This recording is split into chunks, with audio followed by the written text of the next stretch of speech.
big news from the NFL, which has announced that this year's Super Bowl halftime show will be headlined by Rihanna.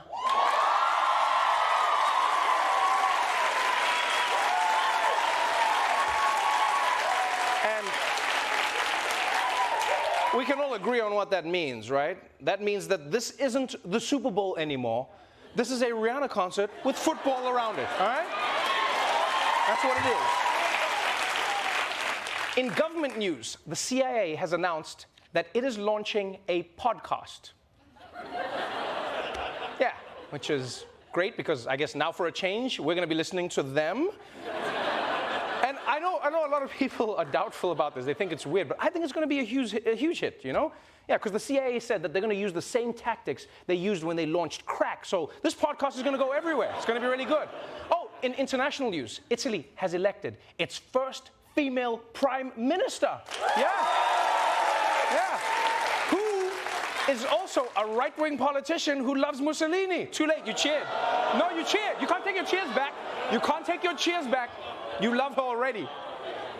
Yeah, this is bittersweet for Italian liberals because a woman broke the glass ceiling, but she did it by throwing an immigrant through it. All right, let's move on to the big stories of the day. Starting with Star Wars, the sci-fi movie that made incest cool. For almost 50 years, James Earl Jones has been the voice behind Darth Vader, the most famous villain in movie history and most famous asthmatic. But on Friday, Disney announced that the Force is going to be moving on. James Earl Jones is reportedly retiring from voicing Darth Vader, but Star Wars fans may not even notice. Vanity Fair says the 91-year-old actor has signed off on a plan to use artificial intelligence to craft new dialogue from his old voice recordings. You see, the Little Mermaid becomes black and they take away James Earl Jones. I told you there'd be backlash, I told you. No, I'm joking. The legendary actor has retired from doing the voice. That's all that happened. And what's interesting to me is that you heard what they said. Instead of trying to find someone else to voice the part, Disney has said they're going to use artificial intelligence to replicate Darth Vader's voice. Yeah, I don't know, people. This makes me a little nervous. Yeah, we think AI is going to take over the world. And now we're going to teach it to use the dark side of the Force? No one thinks this is a bad idea? But I get it. I mean, that voice is iconic. You know, it belongs in Darth Vader's body or announcing CNN promos, but that's it. And that's the last thing we need. The last thing we need is them opening the role up to like other famous people. Like that could spoil, you know when they do that with roles and then it becomes weird? You know, can you imagine Darth Vader being voiced by someone else?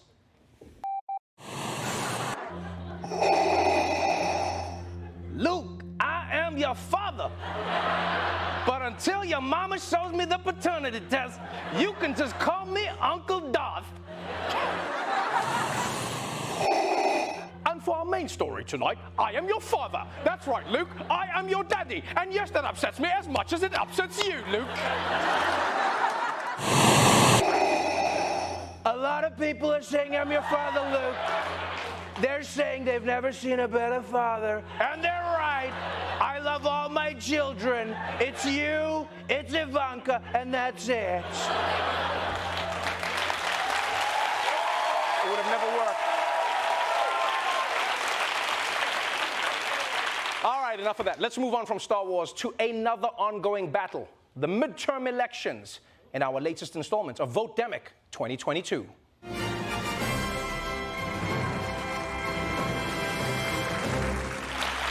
We're now just 6 weeks away from Election Day, which means each party is making their closing pitches to the voters.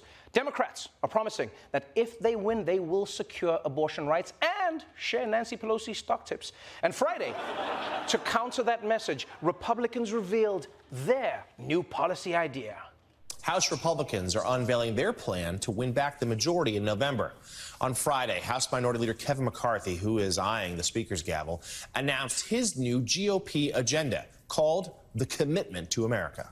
But on that very first day that we're sworn in, you'll see that it all changes. Because on our very first bill, we're going to repeal 87,000 IRS agents. Our job is to work for you, not go after you. God damn. 87,000 IRS agents fired. Yeah. But I just sweep the floors. Well, sweep them at home because your ass is gone. Hashtag Republicans. I also love the language they use when they're trying to be tactical, right? When they complain about jobs going away, they'll be like, you're losing jobs, you're getting fired. When it's them, they're like, we're going to repeal these jobs. And if you're thinking that 87,000 is a weirdly specific number, that's because it is the exact number of IRS employees hired by the Biden administration a couple of months ago. Yeah, and the idea behind this was that the government could get more money if the IRS was better able to crack down on all the tax cheats, like billionaires and corporations, right? Which makes sense, Although another way to get more money in taxes would be to not make doing taxes feel like solving the formula for the time-space continuum. They could make it easier. Yeah. I'm going to spend all weekend combining line 15C with line 38B. If I wanted to be an accountant, I would have been an accountant, God damn it. But now the GOP is promising fewer IRS agents, which means you have less of a chance of getting audited, which means you don't have to worry as much about paying your taxes. And you know who it is? Yeah, basically the GOP is that kid who ran for class president in 9th grade on a platform of making homework illegal. And you're like, this doesn't seem responsible or even possible, but yeah, he has my vote. Yeah, he has my vote. But look, this IRS bill has a good chance of happening. Because remember, the Republicans are still expected to take control of the House this year. And for many reasons. Yeah, Joe Biden's unpopularity, the way congressional districts are drawn. People are hearing that Republicans are giving away free flights to Martha's Vineyard. But remember, it's not a sure thing. They might win, but it's not a sure thing. And part of the reason it's not as sure as it should be is because the Republicans keep putting up candidates like this. Republican House candidate J.R. Majewski is struggling in his campaign in Northwest Ohio. The 42-year-old Republican first launched into fame by painting Donald Trump into his lawn and raised eyebrows last year with a rap video attacking Joe Biden. Joe is focused on ice cream while he's crapping his pants. We want our dreams and our freedom. This is our last chance. Majewski is now in hot water again, facing accusations that he lied about being deployed to Afghanistan after 9/11, when in fact he served away from combat. Majewski says the documents proving that he saw combat are top secret. In fact, the orders and the military records that I've been able to obtain from my personal files shows that all of my deployments are listed as classified. Yeah, that's right, people. He cannot prove that he was in combat because all of the records are classified. And I believe him. Man, I've been there. I have. When I was in middle school, my girlfriend was classified too, and it sucks. She was so hot, guys. I wish you could have seen her, but oh man, she was so classified. Well, for real, if you weren't in active combat, you can't just say you were in active combat, right? Especially to get elected. Right? At a dinner party, we get it. You know, I killed bin Laden. Ooh. But lying about it in active combat isn't just disrespectful to all the troops who are actually in active combat. It's also extremely misleading to the voters, right? If you're going to say you're doing top secret combat in Afghanistan and you can't show it to us, you should at least have to prove it, you know? You should have to do some SEAL Team 6 shit in front of us. Yeah, like the guy standing next to you. Just snap his neck on stage. Right, then I'll believe you. Then we'll be like, oh shit, did you see that? Oh! And then the guy I'm talking to, his head slides off his body. I'm like, ah!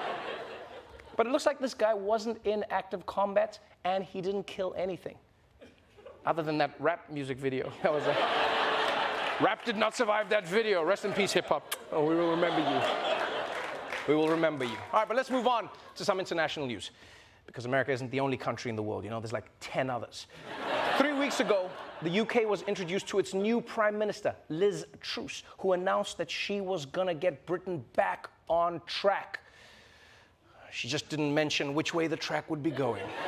This morning, the British pound plunged nearly 5% to a record low against the U.S. dollar. Levels like this not seen since the 80s. This amid growing fears of instability in the UK. Friday, British officials announced the largest tax cuts in 50 years, while also boosting government borrowing and spending. Worries there this will be inflationary. This seems to be a vote of no support for the new government here, and it's a big, ambitious plans announced late last week.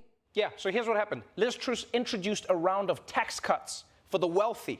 And in response, the British currency has collapsed, which is not what they wanted. Yeah. And at some point, can we admit that even lifelong politicians don't actually know what they're doing? Right? Can we admit that? We just assume they have some idea of the way things work, but they just run things the way we used to play Mortal Kombat, you know? Just hit all the buttons and hope for a fatality. Come on, Liu Kang, come on! I actually feel bad for Liz Truss, because this was the first bill that she proposed, and it tanked the entire economy. Can you imagine being prime minister and your first idea, everyone's like, oh, you blew it, you wanker! Oh, sell all of our money, it's worthless now, thanks, Liz! I'm kidding, obviously the bill wasn't the first thing she did. The first thing she did was kill the Queen, right? This was the second thing. That's what it was. All right, that's it for the headlines. But before we go to a quick break, let's check in on the stock market with our finance expert, Michael Costa, everybody. Michael, what is happening in the markets today? I'm crushing the market, Trevor. Consistent, exponential growth. And I got a hot tip for you, and a hot tip for you. You know, Costa, you always say that you're crushing it, but like, how are you crushing? Like, what do you invest in? Well, I'm glad you asked that, Trevor, and I would love to tell you, but it's classified, okay? And look, it's hard to constantly be crushing it, especially right now. World markets are down. I mean, look at this, you know? In response, governments around the world are raising their rates. And here's what people don't realize. This is why I'm an expert. If you raise prices, things get more expensive, okay? A lot of people don't know that, but look, you know who's not crushing it? The British, okay? The British pound is way down. I mean, look at this chart, okay? This looks bad. This looks like my face when I made my own face serum from TikTok. But by the way, doesn't it kind of piss you off that they added a last name to their money? You know, how far up your own ass are you when you give your money a last name? I mean, pound sterling? The dollar should do that, right? Dollar, first name. Dollar, middle name. Bills, last name. Y'all, suffix. Right? Yeah. Hello, I'm pound sterling. What up? I'm dollar bills, y'all. Look, now let's dig into this. Let's look at the chart right here. Also, I think it's funny that they had to like make a little crown right there, you know? We get it. Look, people are blaming the tax cuts. They're blaming Liz Truss. But no, here's what happened with the pound. The Queen, okay, rest in power, okay, she passed away. Now, you can see right here, this moment right here is where the Brits realize Charles is going to be on their money, all right? Having a 70-year-old man in your pants is never exciting, okay? Look at this. And it's definitely not going to stimulate your economy. Now, if you're an American tourist, this can be used to your advantage because now is the best time to buy British goods like swords stuck in stones or Scotland or extra U's for random words like color or neighborhood, you know, British things. Now, Trevor, these governments, they're trying to do too much. Raising interest rates, conversion rates, inflation, monetization, consideration. I have a solution, okay? In order to stimulate the economy, all we have to do is add hot people to our cash, not Charles, okay? Way more people are likely to take out money and spend it if there's pictures of sexy people on the money. Imagine pulling out $1 and it's got Paul Rudd on it, or Sofia Vergara, or Paul Rudd, you know? Imagine taking out a 20 and you look and it's that guy from I Love You Man, but it isn't Jason Segel, you know, Paul Rudd, right? Michael, can you just give us a hot tip? Yeah, I promise you a hot tip. Okay, hot tip. If we do get sexy people on the money, like I'm suggesting, you could rub them together. That's like two sexy people kissing. Okay, and you okay, on one bill you get like a hot leading lady, and on the other bill you could get someone from the, you know, This Is 40 or Ant-Man, you know, like a Paul Rudd, right? And you could, that's hot. Back to you, Trevor. Thank you so much for that, Michael Costa.